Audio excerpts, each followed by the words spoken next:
ወገኖቼ እናንተ ለኔ ታስፈልጉኛላችሁ እኔ ለራሴም ለእናንተም ጸልያለሁ እናንተም በጸሎታችሁ አትርሱኝ። መሐሪ ደገፋውን ምን ነካው? ዝነኛው ድምፃዊ መሐሪ ደገፋው ቲክቶክን ተቀላቅሏል።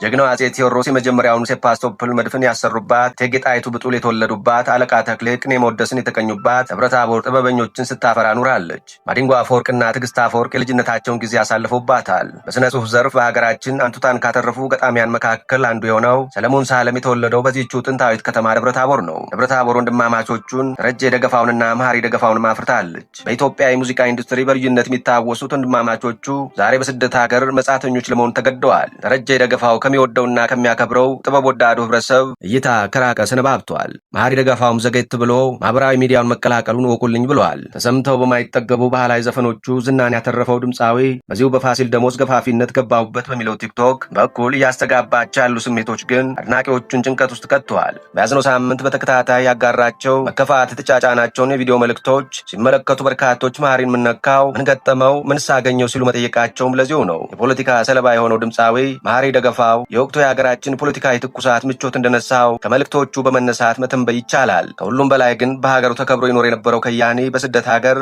ባይተዋር መሆኑን ለመረዳት አያዳግትም። መከበር በሀገር ነው። ለወትሮ በህዝባቸው መካከል ተከብሮ ይኖሩ የነበሩ ከያኔያን ጣፈንታ ስደት ሲሆን በተሰደዱበት ሀገር የመጻተኝነት ስሜት ረፍት መንሳቱ የሚጠበቅ ቢሆንም የሀገራቸውን ፖለቲካዊ ቀውስ በቅርበት ለሚከታተሉት እንደ መሐሪ ደገፋው ላሉት ግን በእንቅርት ላይ ጆሮ ደግፍ እንዲሉት ነገሩ የባሰ ይሆናል። ገና ጎንደሪያ በጥበቡ ዘርፍ ሁለት አይነት አስተሳሰቦች አሉ።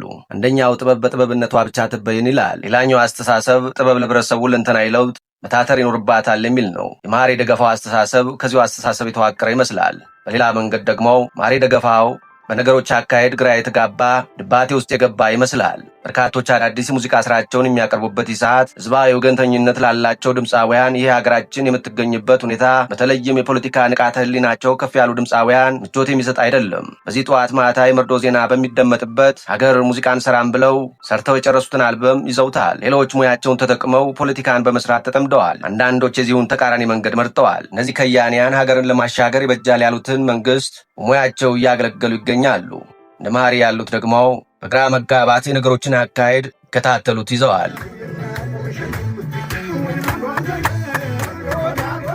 ደብረ ታቦር ያፈራችው ድምፃዊ በሚኖርበት የስደት ሀገር ሆኖ የሀገራችን ስብራት እንዲጠገን ክፉ ዘመን ብቶ መልካሙ ዘመን እንዲመጣ ተመኝቷል። ወገኖቼ እናንተ ለኔ ታስፈልጉኛላችሁ እኔ ለራሴም ለእናንተም ጸልያለሁ እናንተም በጸሎታችሁ አትርሱኝ። እንደ እግዚአብሔር ፈቃድ ሆኖ ይህ ክፉ ቀን አልፎ በድጋሚ ላያችሁ እፈልጋለሁ።